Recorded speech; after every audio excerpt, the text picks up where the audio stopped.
Alors bonjour à tous. Aujourd'hui, nous continuons notre lecture de la Bible à la lumière de la tradition de l'Église et nous en sommes rendus au premier chapitre du livre du Lévitique.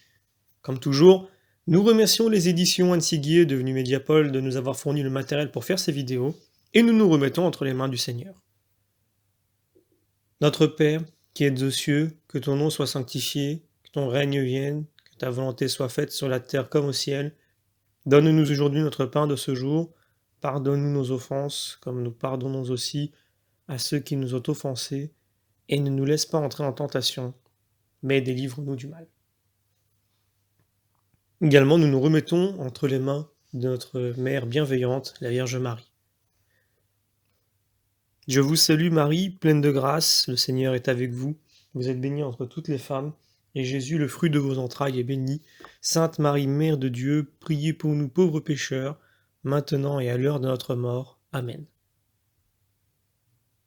Et comme toujours, nous faisons cette demande explicite à l'Esprit Saint, qu'il corrige en nous les erreurs éventuelles qui peuvent provenir de notre imperfection et du péché. Voilà donc. Nous pouvons donc démarrer et nous allons commencer le livre du Lévitique et cette grande partie est intitulée La loi des sacrifices et du sacerdoce. Nous allons voir évidemment toutes ces lois qui sont édictées, quel est le sens, quelle est la raison, qu'est-ce que ça peut bien vouloir dire, est-ce que c'est toujours d'actualité. Et on va regarder ça avec, comme toujours, la tradition de l'Église.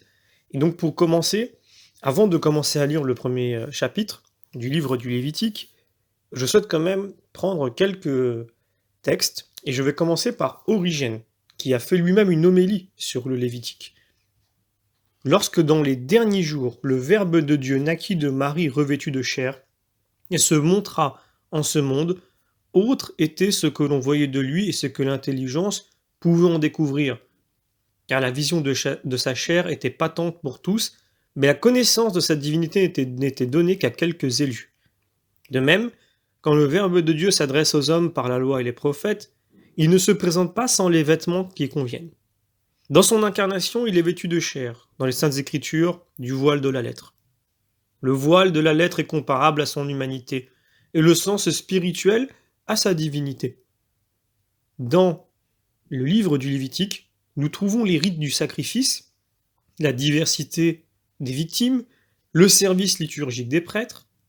Suivant la lettre, qui est comme l'humanité du Verbe de Dieu ou le vêtement de sa divinité, dignes et indignes peuvent voir et entendre, mais bienheureux les yeux qui voient l'Esprit divin caché à l'intérieur du voile, et bienheureux ceux qui, pour entendre, prêtent l'oreille de l'homme intérieur. Si quelqu'un se tourne vers le Seigneur, dit l'apôtre, le voile est enlevé, car où est l'Esprit du Seigneur? Là est la liberté. C'est donc le Seigneur lui-même, l'Esprit Saint lui-même, qu'il nous faut prier afin qu'il daigne enlever toute obscurité et que nous puissions contempler l'admirable sens spirituel de la loi, comme celui qui a dit « Ouvre mes yeux que je considère les merveilles de ta loi ». Je vais également prendre un commentaire de saint Isidore de Séville, pareil, qui a commenté sur le livre du Lévitique. Chez le peuple hébreu, dont le royaume et le sacerdoce étaient une prophétie du roi et du prêtre à venir, ces sacrifices étaient célébrés religieusement. Les païens, de leur côté, immolaient aux démons des sacrifices sacrilèges. Mais la racine antique de tous ces sacrifices est l'immolation sanglante, qui dès le début du genre humain rend témoignage à la future passion du médiateur. Ce fut Abel qui l'offrit le premier, nous disent les Saintes Écritures. Le livre du Lévitique décrit les diverses victimes qui figuraient la passion du Christ. Quand le Christ eut été offert, toutes ces autres offrandes cessèrent, parce qu'elles l'avaient précédé, à titre de type et d'ombre, préfigurant ce grand sacrifice qu'offrit l'unique et vrai prêtre, médiateur de Dieu et des hommes. C'est lui qui était offert dans le taureau, à cause de la puissance de la croix. Lui qui était offert dans l'agneau, symbole d'innocence, dans le bélier, parce que le bélier conduit le troupeau, dans le bouc, à cause de la ressemblance de la chair de péché. Voilà donc un très beau commentaire de saint Isidore de Séville qui donne tout de suite une dimension allégorique à des textes qui, de prime abord, pourraient sembler être ennuyeux ou répétitifs. Saint Grégoire de Nazianze, également, a commenté en disant « La loi nous est donnée comme un secours, comme une barrière jetée entre Dieu et les idoles, pour nous écarter de celle-ci et nous ramener vers celui-là. Elle commence par faire quelques concessions pour tenir ensuite la discipline plus serrée. Elle concède des sacrifices pour un temps afin d'introduire en nous l'idée de Dieu, puis au temps opportun, elle supprime les sacrifices. Sagement, elle nous change peu à peu par ses retranchements et elle nous livre à l'évangile quand nous sommes déjà exercés à l'obéissance. C'est ainsi, pour ce motif, que la loi fut donnée. Elle devait nous conduire au Christ et telle est la raison des sacrifices. C'est un agneau que l'on prend à cause de son innocence. Il est parfait, non seulement par sa divinité, mais même par l'humanité assumée qui est ombre de la divinité rendue semblable à celui qui la ointe, semblable à Dieu, oserais-je dire. Mâle, parce qu'il est offert pour Adam, immaculé, pour guérir la corruption qui vient du péché. Bien qu'il ait en effet pris sur lui nos fautes et porté nos maladies, lui-même ne connut pas la corruption, car il fut éprouvé comme nous en toutes choses, hormis le péché. Le monde mauvais a persécuté la lumière qui brille dans les ténèbres, mais il ne l'a pas saisie. Voilà donc encore pour ce commentaire. Et donc, il y a évidemment une multitude de textes parallèles qui témoignent que cette révélation du vrai sacrifice à travers les préfigurations du Lévitique fut discernée d'ailleurs dès l'Ancien Testament. Et pour cela, je vais vous lire 2 textes parallèles. Évidemment, c'est encore plus clair dans le Nouveau Testament, une fois accompli le sacrifice du Christ. Mais quand même, on retrouve dans 2 textes des éléments qui indiquent que, bien, on commence déjà à comprendre. Psaume chapitre 50. Dieu, ton Dieu, je le suis. Je ne t'accuse pas sur tes sacrifices. Des holocaustes, tu m'en offres tous les jours. Pourquoi prendre un taureau de ton domaine, un bouc de ton troupeau? Tous les animaux des forêts sont à moi, des bêtes par milliers dans les montagnes. Je connais tous les oiseaux du ciel. Tout ce qui bouge dans la plaine est à moi. Si j'ai faim, je ne t'en dirai rien. À moi l'univers et sa plénitude. Vais-je manger la chair des taureaux ou boire le sang des boucs? Pour sacrifice, confesse ton Dieu. Acquitte ta promesse devant le Très-Haut. Alors, invoque-moi au jour de la détresse. Je te délivrerai et tu me rendras gloire. Comprenez-le, vous qui oubliez Dieu. Si j'emporte ma proie, personne pour sauver. Qui m'offre le sacrifice de louange, celui-là me rend gloire. Et l'homme s'en reproche en sa voix. Je lui ferai voir le salut de son Dieu. Je prends également 1 Samuel chapitre 15. Alors Samuel dit, holocauste et sacrifice, plaise-t-il à Yahvé autant que d'obéir à la voix de Yahvé?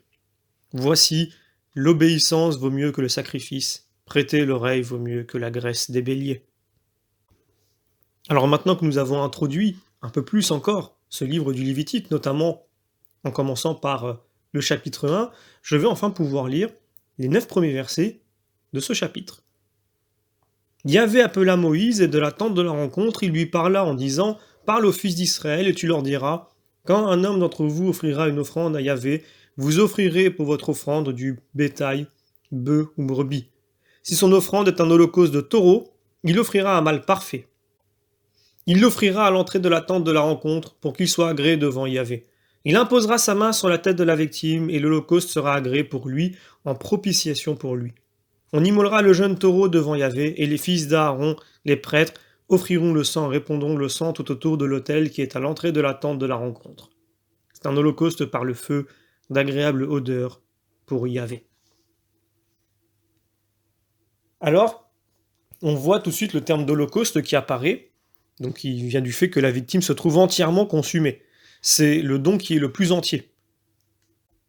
Mais surtout, par là se trouve mieux reconnue la totale seigneurie de Dieu sur sa création, si bien que l'Holocauste est, par excellence, adoration. On l'a vu en Genèse chapitre 8, versets 20 à 22.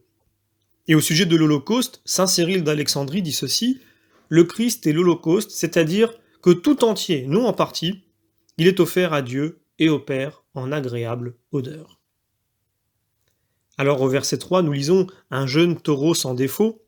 Si je prends un passage de l'homélie d'Origène sur le Lévitique, sa première homélie, il dit ceci. Le jeune taureau sans défaut ne serait-il pas le veau gras que le père a égorgé pour le retour d'un fils qui avait péri et qui avait dilapidé ses biens? Et il fit un grand festin, il eut une grande joie. si bien que même les anges se réjouirent dans le ciel pour un seul pécheur faisant pénitence. Je peux évidemment prendre encore d'autres commentaires, celui de saint Cyril d'Alexandrie qui dit ceci: quel que soit l'animal offert en sacrifice, dit la loi, il doit être sans défaut. Cette qualité du sacrifice revient à l'Immanuel. Il est, lui, le veau gras, le sacrifice sans tache qui enlève le péché du monde.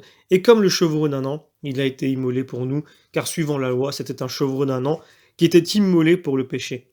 Il est sans tache car lui-même a dit: le prince de ce monde vient et il ne trouve rien en moi. Qui d'entre vous me convaincra de péché?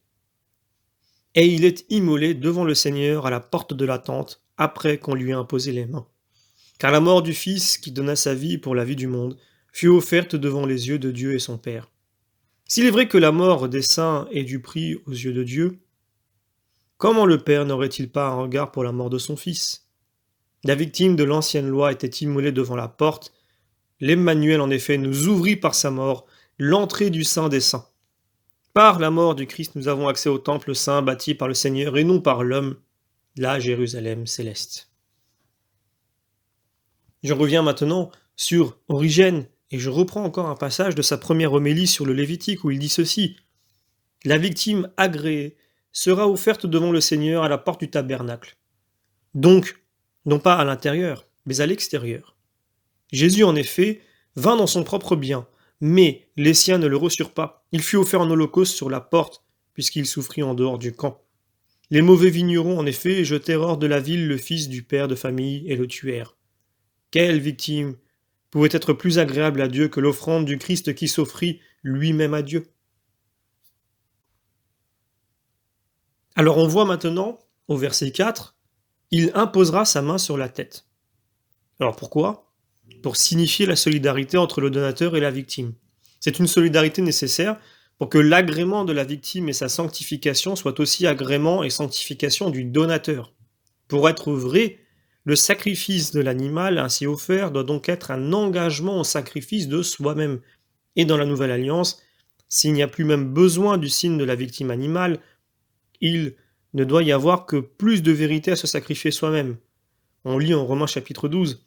Je vous exhorte, mes frères, par la miséricorde de Dieu, à offrir vos corps en victime vivante, sainte, agréable à Dieu. Je prends maintenant le verset 5. Il est indiqué en propitiation. Alors, qu'est-ce que cela veut dire?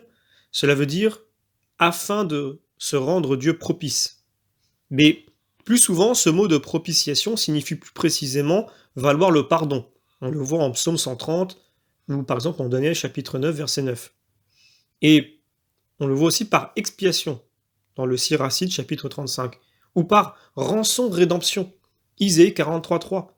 Dieu nous a aimés et a envoyé son Fils, vous pouvez lire en 1 Jean chapitre 4, comme propitiation pour nos péchés. Non seulement pour les nôtres, mais encore pour ceux du monde entier, par son propre sang, moyen de propitiation grâce à la foi. Donc j'ai continué avec le chapitre 2 et Romains chapitre 3. Donc dans ce même verset 5 du Lévitique, on trouve aussi mention du sang, autre annonce de notre rédemption par le sang versé du Christ. Matthieu 26, 28. Et évidemment, on le reverra encore dans Lévitique chapitre 4. Alors je terminerai avec le verset 9, où il est indiqué le feu. Donc c'est un holocauste par le feu. Qu'est-ce que nous dit Isidore de Séville? Le feu du sacrifice signifiait que la mort serait absorbée dans la victoire. Voir 1 Corinthiens chapitre 15 verset 54. Et ensuite, nous avons le terme d'agréable odeur pour Yahvé. Et cela reviendra comme un refrain pour signifier l'effet de propitiation des différents sacrifices. Ici encore, l'accomplissement de l'ancienne loi n'est pas annulé, mais à réaliser en nous-mêmes qui avons à être la bonne odeur du Christ. Voir Éphésiens chapitre 5, verset 2, ou 2 Corinthiens chapitre 2, verset 14 à 16. Alors ce sera tout pour aujourd'hui. Donc je vous donne d'ores et déjà rendez-vous pour la prochaine vidéo qui concernera le chapitre 2 du livre du Lévitique. Donc je vous remercie pour votre fidélité, pour ces vidéos qui servent à aborder la Bible, évidemment de façon concise, rapide pour ceux qui ont moins de temps Et comme vous le savez, le but, une fois que ce parcours, assez complet et long sera terminé, eh bien, nous irons beaucoup plus en profondeur avec d'autres textes encore. Nous irons creuser davantage pour ceux qui ont le temps, parce que je doute bien que beaucoup d'entre vous ont envie d'aller encore plus loin et le temps nous manque, même à moi malheureusement, mais on fait de notre mieux pour continuer à avancer et on continue à avancer dans le livre du Lévitique et je vous donne d'ores et déjà rendez-vous donc pour la prochaine vidéo. Je vous en remercie.